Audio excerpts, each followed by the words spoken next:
Hello and welcome. We have today a dual induction burner. I like induction a lot. It's a lot cooler in the kitchen.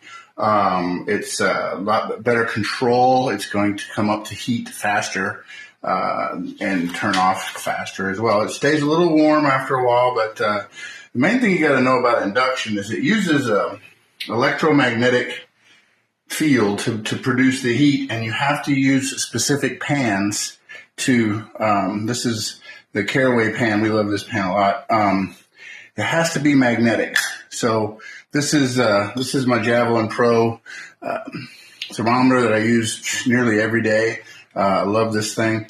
It's got a magnet in it, and I know this is induction, and the same with this.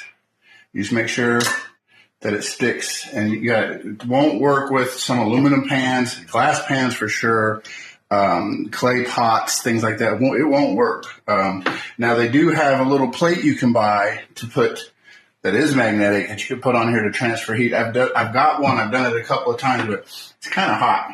So this thing works like a dual burner would. You turn it on. You set this in place. The little cooling fan comes on. It won't get hot here.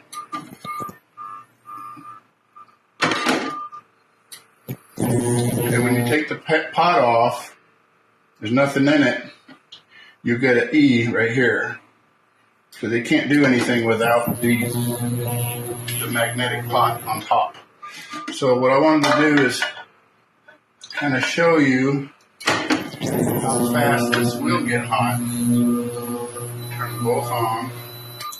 As you could hear, we were getting a little bit of interference from the electromagnetic fields that were generated by these burners. So what I was trying to show you here, or I am showing you here, is the temperature of the water increased very, very quickly.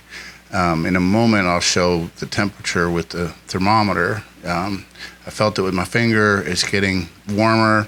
I wanted to see, this is in real time. There's 130 degrees already back there with a lot of water, 150 degrees already.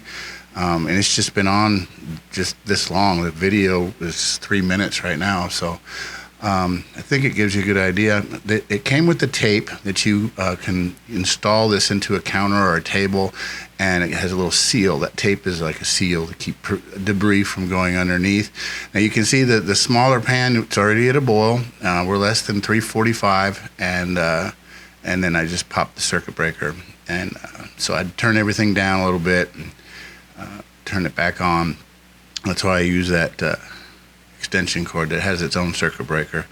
Anyway, I think you get the point to this. It comes with a really good manual. It teaches you about the pots and pans and how to operate it.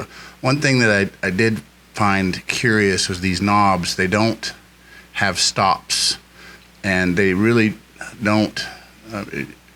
You get to number 4 and it says number 9, and it's just I don't know what it is. It's not like a normal knob you have on an appliance, because it doesn't stop at 9. It doesn't click and go 1, 2, 3. It just kind of does its own thing, kind of. But I could get used to that. It's not a big deal to me. But if you're kind of particular about those things, then you might have a problem with it.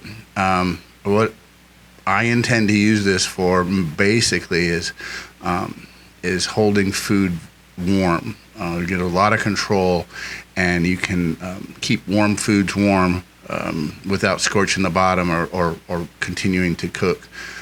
You want, of course, to keep your food warm when it's sitting out at a dinner party or something, so it doesn't get in the danger zone and create bacteria that will make people sick. So you can use this for a warming plate like that, but you can also get this thing ripping hot, put a cast iron on there, and put it on full blast, and you can sear the heck out of a steak. Or what I've used induction for before is to pan-sear scallops, sea scallops in butter.